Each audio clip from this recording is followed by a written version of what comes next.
खुदी के साज में है उम्र जावेदा का सुराग, खुदी के सोच से रोशन है उम्मतों के चिराग। इकबाल के नज़दीक खुदी वो क़ुव्वत है जो इंसान को ग़ुलामी से निकाल कर हुर्रियत, ईमान और इज़्ज़त की तरफ ले जाती है। यही खुदी इंसान को अपनी कदर, मकसद और मिशन का शऊर देती है। जब खुदी मुर्दा हो जाए तो कौमें भी मिट जाती हैं, और जब खुदी बेदार हो तो एक फ़र्द भी पूरी उम्मत के चिराग रोशन कर देता है। इंसान के वजूद का सास यानी रूह और फिक्र में अगर खुदी के तार जिंदा हैं तो इसमें हमेशा की जिंदगी का राज पोशीदा है। और जब यही खुदी सोच यानी हरारत और जज्बे से जलती है तो पूरी उम्मतें रोशन और जिंदा हो जाती हैं। इकबाल की सारी तालीम, सारा पैगाम एक ही लफ्ज के गिर्द घूमता है और वो लफ्ज है खुदी।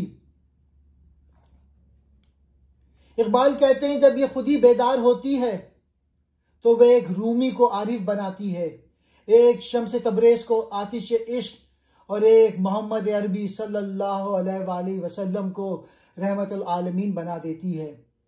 यही खुदी है जो उम्मतों को रोशनी और सिमत देती है।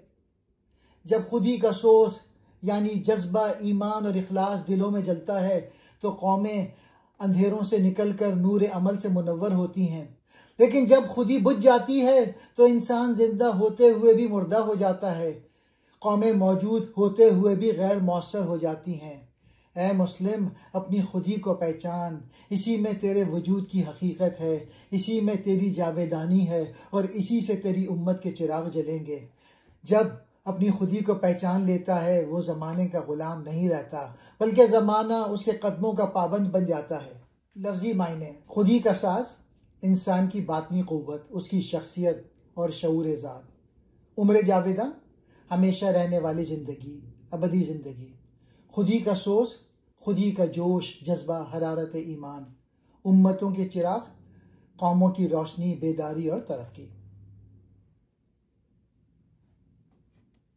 और खुदी कहते हैं अपनी रूहानी ताकत, खुद एतमादी और शऊर मकसद।